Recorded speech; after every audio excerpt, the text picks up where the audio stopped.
soare pe cerul albastru, ved ochii ce m-au vrăjit.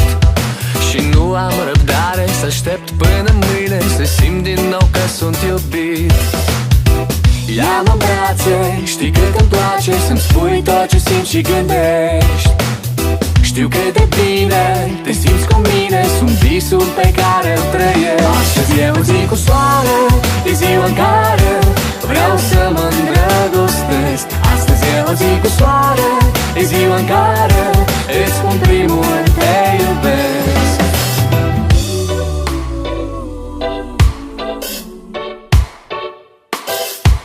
Suntem liberi ca stelele în noapte, departe de lume și ploi.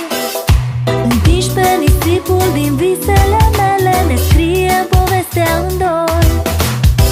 Ia-mă în brațe, știi cât îmi place să-mi spui tot ce simți și gândești.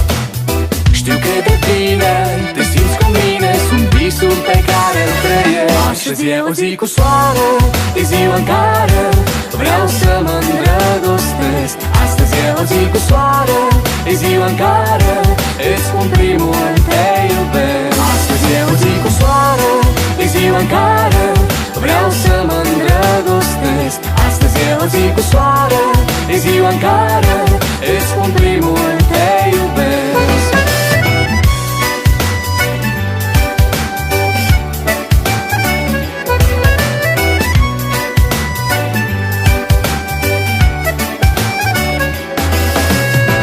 Ia-mă în brațe, știi cât îmi place să-mi spui tot ce simți și gândești.